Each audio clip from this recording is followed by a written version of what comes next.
She was 74, waiting for a bus after visiting her sister's grave, when a patrol car pulled up, and within minutes, the woman who once taught civil rights law was handcuffed like a criminal. But what the officer didn't know, the woman he just arrested held the key to tearing down the entire precinct brick by brick. Dear viewer, what you are about to witness is not just a story. It is a powerful testament to the quiet power and pursuit of justice in places most people ignore. If this is your first time here, I warmly invite you to share where you are watching in the comments below. And if stories like this move you, challenge you, or make you think, consider subscribing and clicking the bell icon. We share voices that deserve to be heard every day. Thank you for being here. Now, let's get into the story. It was never meant to be more than another late-night ride home. As the bus coasted to a stop beneath a solitary street lamp in downtown Birmingham, the stillness felt ordinary, peaceful, almost comforting. Mildred Carson stepped off her cane, tapping softly against the cracked pavement. At 72, she moved with poise, born of decades, her silver hair pulled into a neat bun, her posture straight, her eyes calm. She had worked hard for her dignity. Nothing tonight would take that away. But then the patrol car pulled up. No sirens announced it. No urgent radio call preceded it. Officer Raymond Keene eased out of the vehicle, one hand resting on his holstered weapon, as if expecting trouble before even seeing it. He wasn't known for quiet confidence. His presence radiated something else, an uneasy authority that chipped away at peace before it began. Mildred looked at him without fear. She didn't need to. Her life had taught her more than most ever learn. She offered a nod of greeting, calm and sure. Keene's gaze lingered too long. He scanned her cane, her clothing, even the quiet silver of her hair, as though suspecting every inch of her body carried some hidden intent. It wasn't suspicion. It was presumption.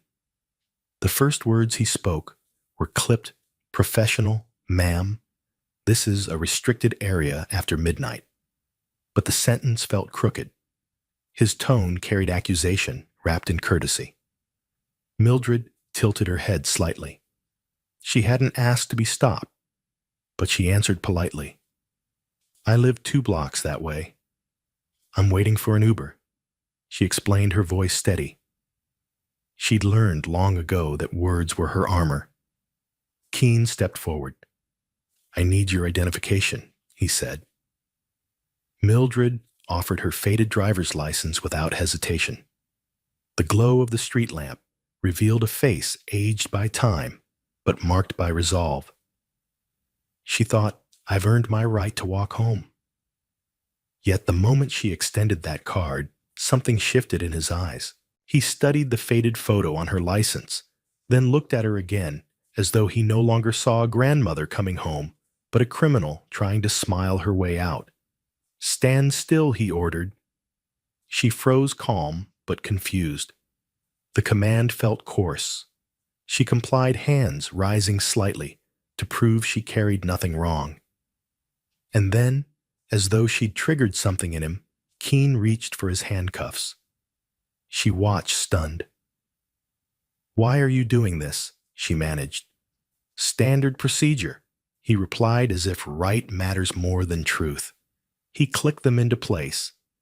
Mildred's wrists cooled with the cold metal, her dignity bruised more than her skin. She had been both teacher and matriarch, never this. The street lamp's pool of light revealed her face composed, but shaken. She didn't cry or yell. She simply stood shackled at 2:17 a.m. while the city slept. All around them, people began to notice.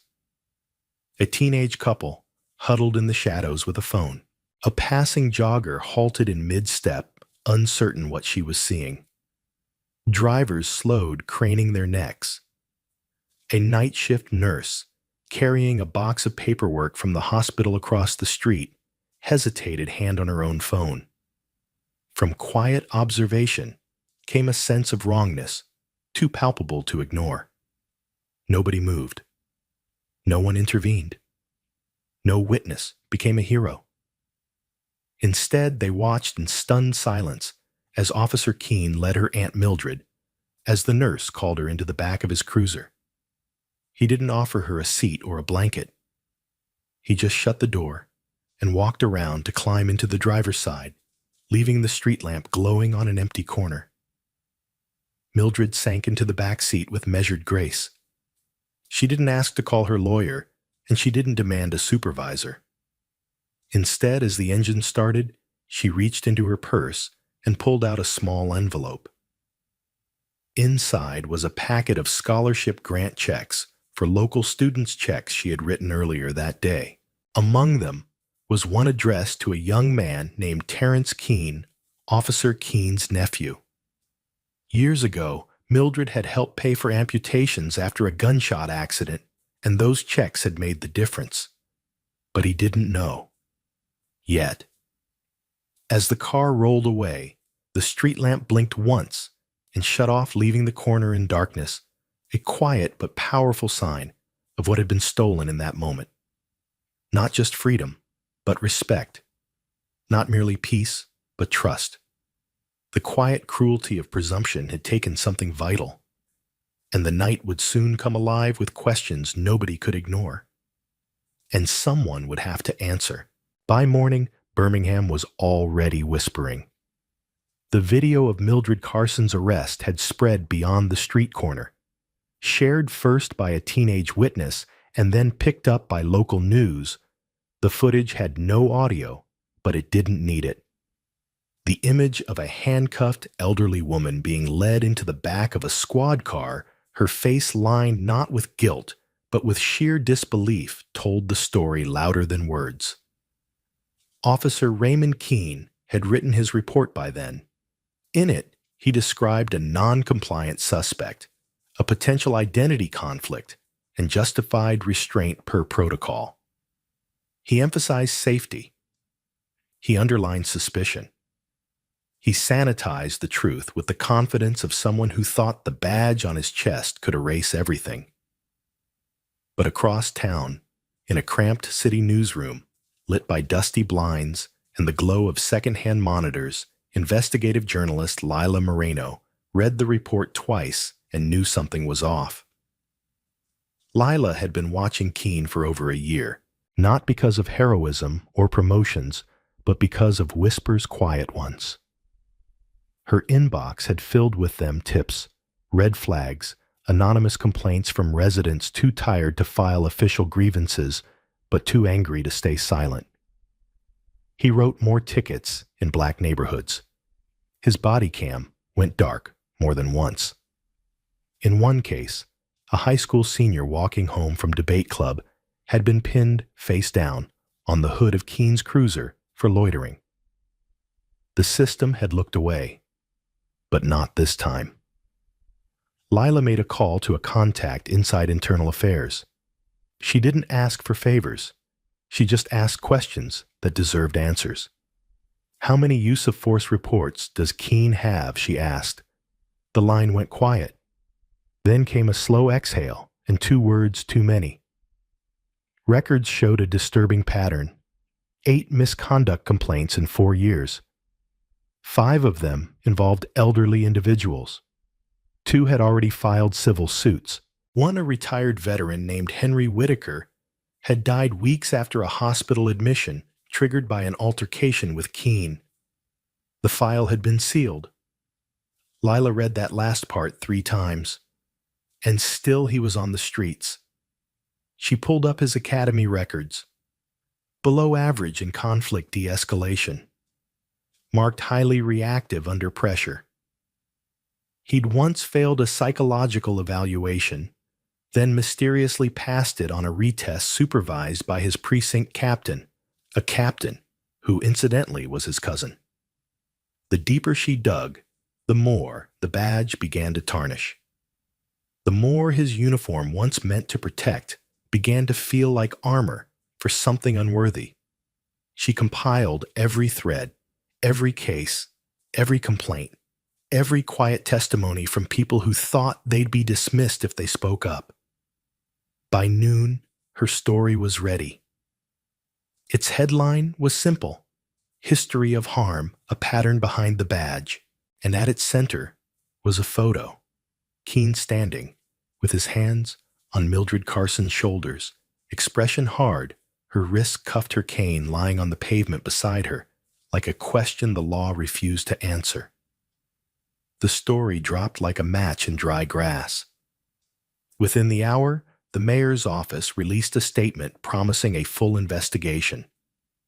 The Civilian Oversight Board scheduled an emergency session.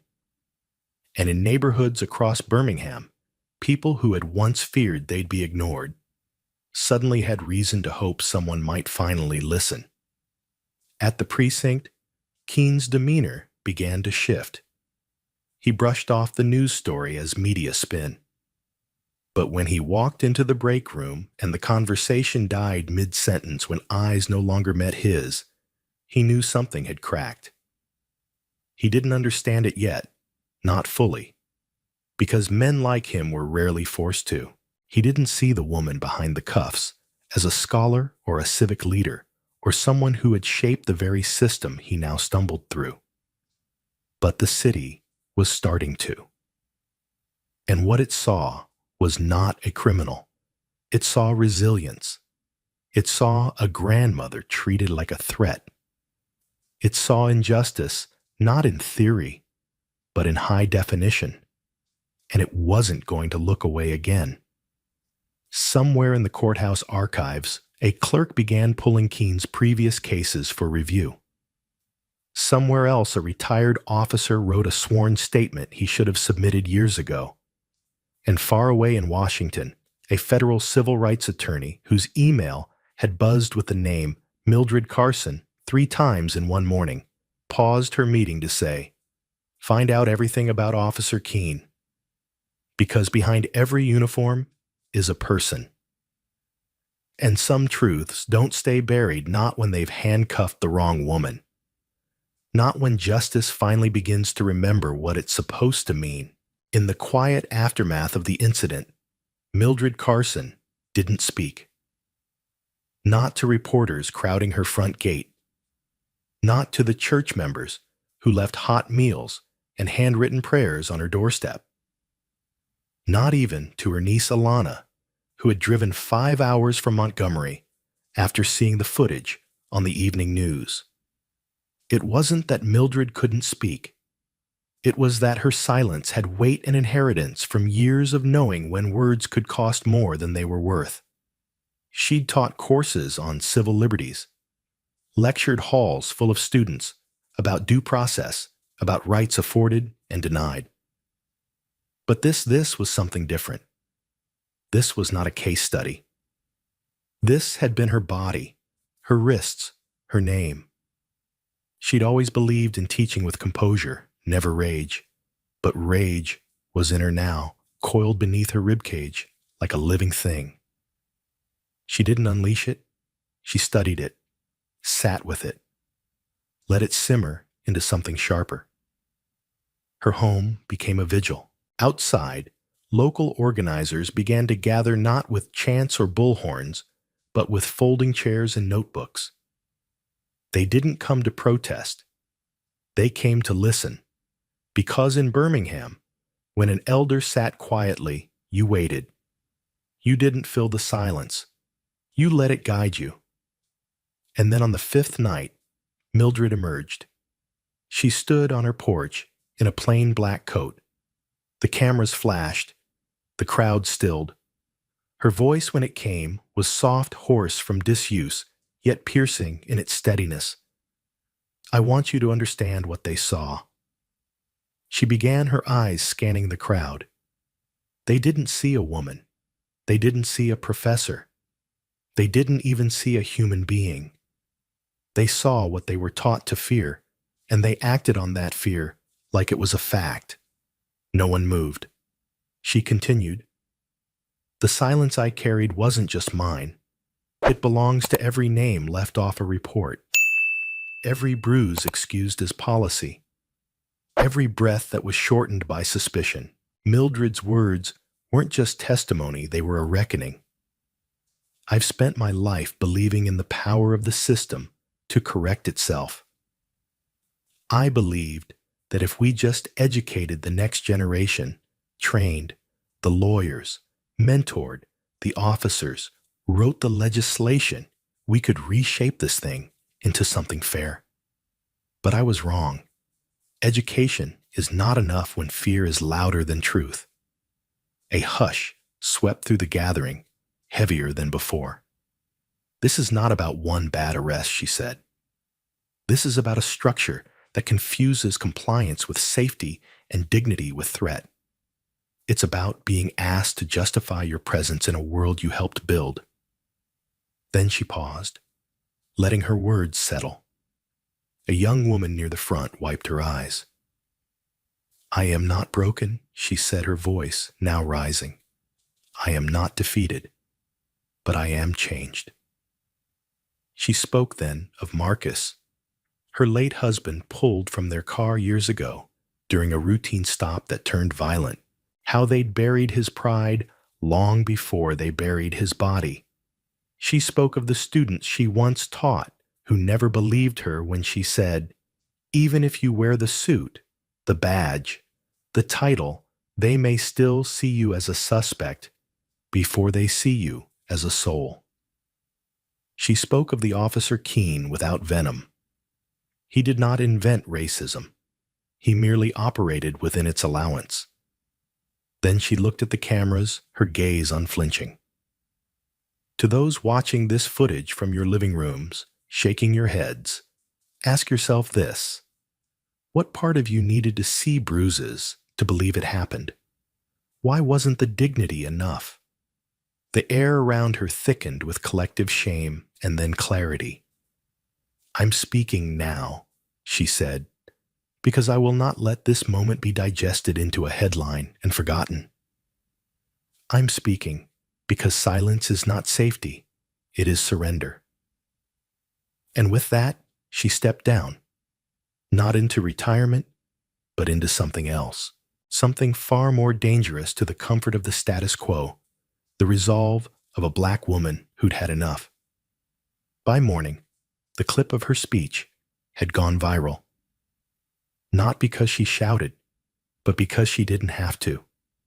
Because her pain was articulate. Because her strength was ancestral. In Washington, an aide to the Attorney General flagged the video with a note, "This one won't fade. We need to meet her." In Birmingham, organizers renamed their campaign Voice After Silence. And in precincts across the country, officers passed around the footage, some with discomfort, others with growing understanding. Because what they saw wasn't defiance. It was clarity, and clarity, once seen, can't be unseen. Mildred Carson had spoken, and the country had no choice but to listen.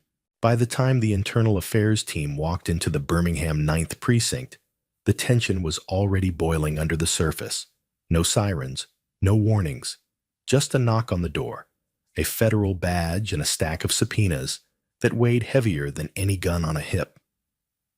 Sergeant Peter Keene, who had once believed he was invincible beneath his badge, stood in stunned silence as the DOJ agents moved through the station with clinical precision. His coffee barely touched, went cold in his hand. The walls that had echoed his commands for years now closed in on him, each corner buzzing with whispers and uncertainty. Behind a one-way mirror in the evidence room, Officer Kara Dwyer stood frozen, watching her own reflection morph under fluorescent light. She had once believed this job could be a bridge between law and fairness. But in the days since Mildred's voice cracked the silence, the foundation beneath her had begun to crumble. The DOJ agents didn't need to shout. They didn't have to threaten. They simply laid down the facts, sworn complaints, video footage, a timeline of procedural violations. They'd come with documentation and determination, each piece another nail in the coffin of a precinct that had operated unchecked for too long. Keene tried to regain composure, speaking with clipped defiance to the lead investigator. "You're blowing this out of proportion," he muttered. It was a misunderstanding. But the words felt brittle even to him. The agent didn't respond. Instead, he slid a copy of the footage across the desk, the same footage the world had seen, Mildred Carson's calm refusal to surrender her dignity, her hands cuffed without provocation, the smirk on Keene's face as he dismissed her paperwork and her humanity. That smirk had become a symbol, and now it was evidence. Within 48 hours, the station was under full federal review. Computers were seized, body cams audited, logs combed over for inconsistencies, redactions, erasures.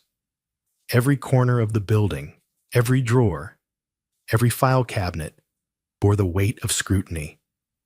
The local news picked it up first, but national networks followed swiftly. Headlines crawled across screens like unraveling threads. DOJ launches. Full investigation into Birmingham, 9th. Precinct faces allegations of systemic abuse, discrimination.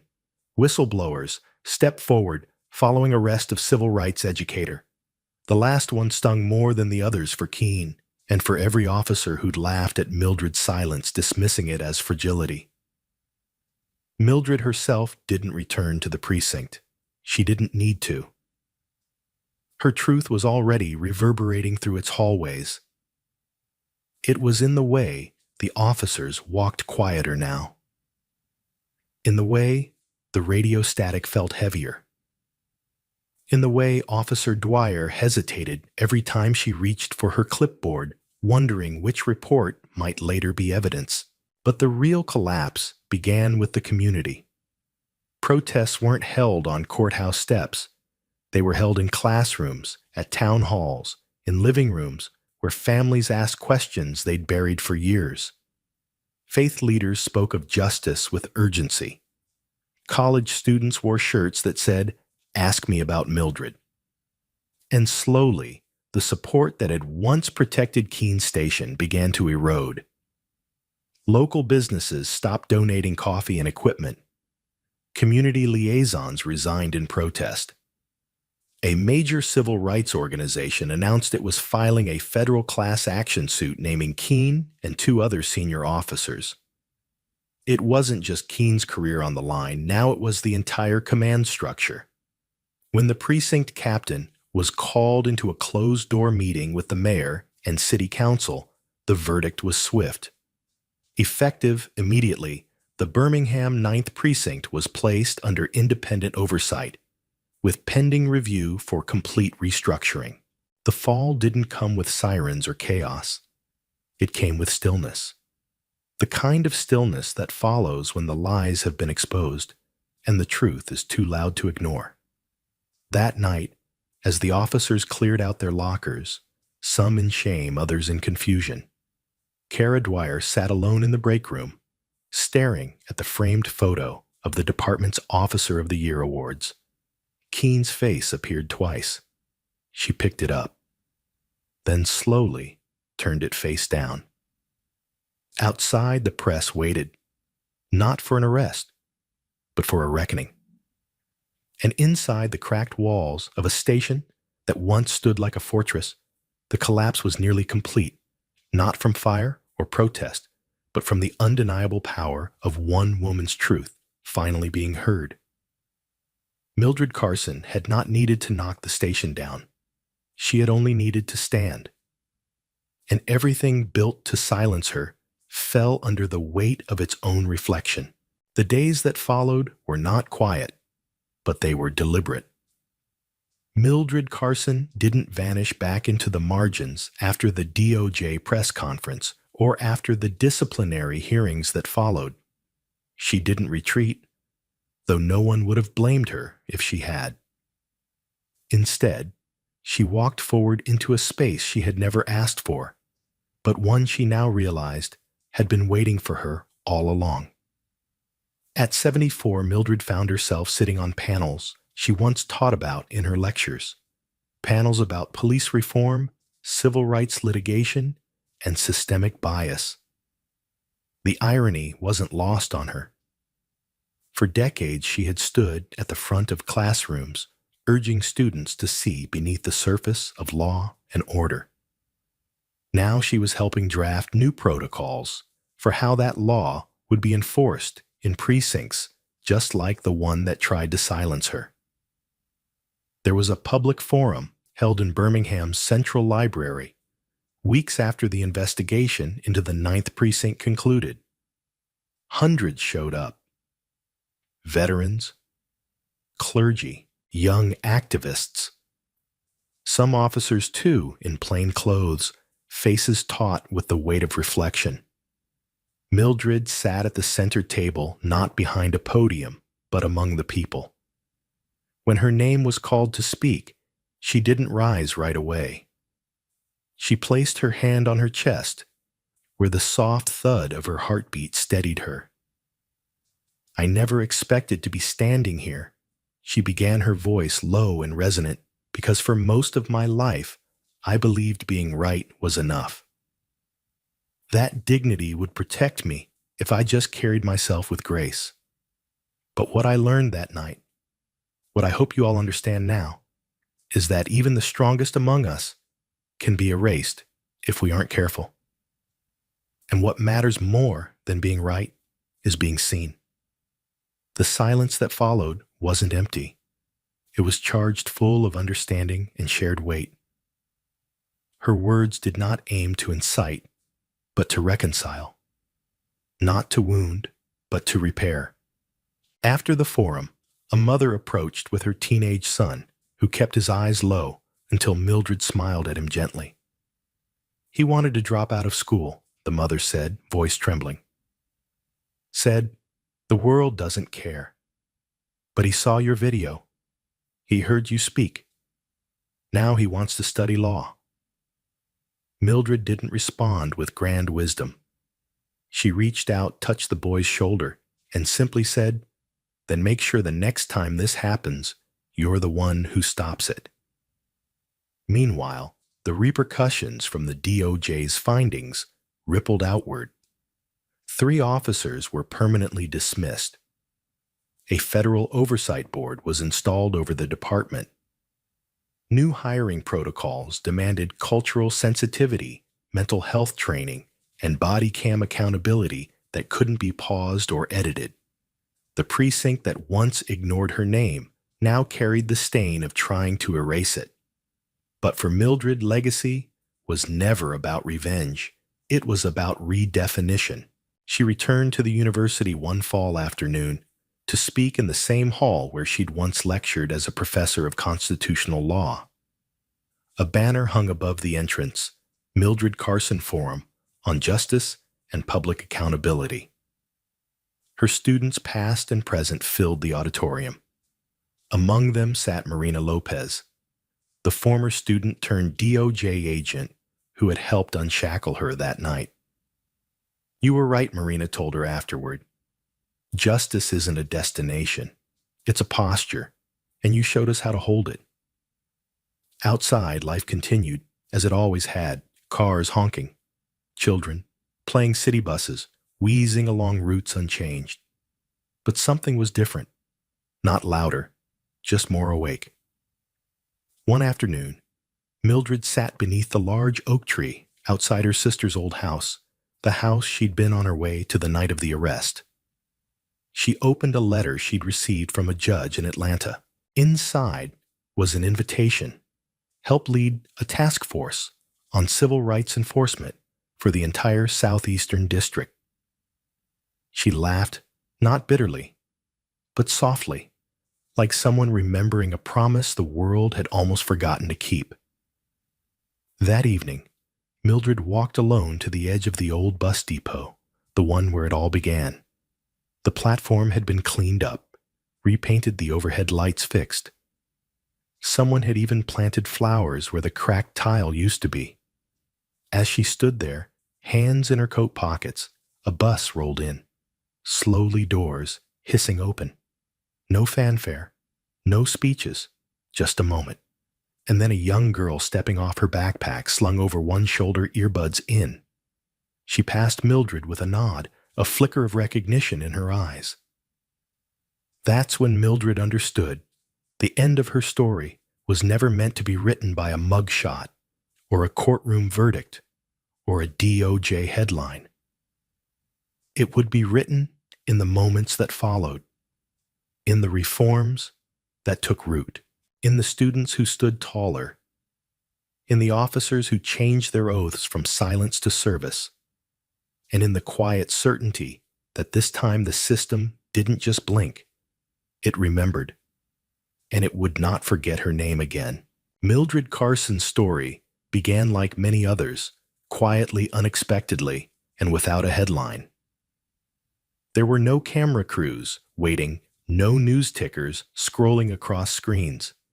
Just a retired black school principal, 74 years old, waiting for a bus under the muted lights of a station in Birmingham, Alabama. She carried nothing but a satchel and a quiet sense of purpose on her way to bury a sister, not to awaken a system. But what happened in those next few hours reshaped the legacy not just of her name, but of an entire department, a city, and perhaps a generation's view of justice. The officer who detained her, Sergeant Alan Riggs, didn't shout. He didn't throw punches. But he did what so many in power have done with impunity. He presumed guilt where there was none. He chose suspicion over conversation, control over dignity. And though he had silenced others before her with paperwork, policy, and procedure this time, he met a different kind of resistance. Mildred didn't fight with rage or rebellion. She didn't beg or shout. She stood still, asked questions, and refused to let her humanity be erased by the hum of fluorescent lights or the echo of dismissive keys on a metal desk. It was a quiet defiance, but one loud enough to awaken the conscience of a former student, Marina Lopez, now a DOJ civil rights investigator who saw a familiar face in a grainy video clip and knew exactly what it meant. From that moment, the story grew bigger than the stop. Marina moved swiftly, mobilizing a response not just out of duty, but out of gratitude. She brought with her the weight of federal law and the clarity of unshakable purpose. The station, once arrogant in its routine, suddenly became the center of a reckoning. Phones rang. Computers were audited. Footage was reviewed. And when the truth came to light, Mildred's calm compliance, the unjustified detainment, the smug smirk of authority, it was no longer just a matter of internal affairs. It was a civil rights crisis. In the days that followed, the headlines reversed the narrative. Mildred wasn't an unnamed suspect. She was a former educator, a community leader, and a survivor of both personal and systemic erasure. She was no longer invisible. She was the spark. The precinct fell not in flames, but in resignation. Officers suspended, policies overhauled. The station, once untouchable, stood stripped of its illusions, and Mildred. She didn't celebrate. She didn't boast. She got to work. She returned to classrooms, courtrooms, and conferences. She helped author training manuals on civil liberty enforcement. She counseled young officers and testified in oversight hearings. And when the mayor offered her a symbolic key to the city, she took the podium and said simply, "Let this be a key to open locked doors, not just a gesture to keep me quiet." What makes Mildred's story so powerful isn't just that she endured, it's that she transformed. She rewrote the meaning of strength. She reminded us all that the most dangerous kind of prejudice is the one masked in procedure. And the most powerful form of protest isn't always loud. Sometimes it's a woman refusing to shrink when everything around her insists she must. The lesson we take from Mildred's journey is clear silence does not equal safety. Respectability does not guarantee protection, and systems will continue to fail until we force them to look in the mirror. But Mildred also taught us something even more vital, that change is still possible even after decades of disappointment. Her legacy is a roadmap. For those who feel too small to speak, her courage says, stand. For those who doubt if anyone is listening, her voice proves they will. And for every person who has ever been dismissed, disrespected, or disregarded for simply existing, Mildred Carson's story is a reminder that dignity once claimed is a force no badge or bench can erase. So what does this mean for you? It means the next time you see something unjust at work in your neighborhood, online, don't look away. Don't stay silent. Ask the hard question. Send the email. Make the call. Because someone like Mildred once taught someone like Marina, and that chain of courage can stretch farther than any law ever could. We live in a world where injustice often hides in plain sight, buried in routine procedure and quiet dismissal. But the only thing more powerful than that silence is a voice brave enough to interrupt it. Mildred Carson interrupted it, and now it's your turn. If this story moved you, if it reminded you of someone you love, someone you've lost, or someone you used to be, don't let it end here. Share it. Talk about it. Use it. And if you believe in stories that honor courage, spotlight truth, and amplify the voices that systems try to erase, please support our channel. Subscribe, like, and help us continue creating more content that not only informs, but inspires action. Because every time one person speaks out, a system trembles. And maybe that's how justice finally rises.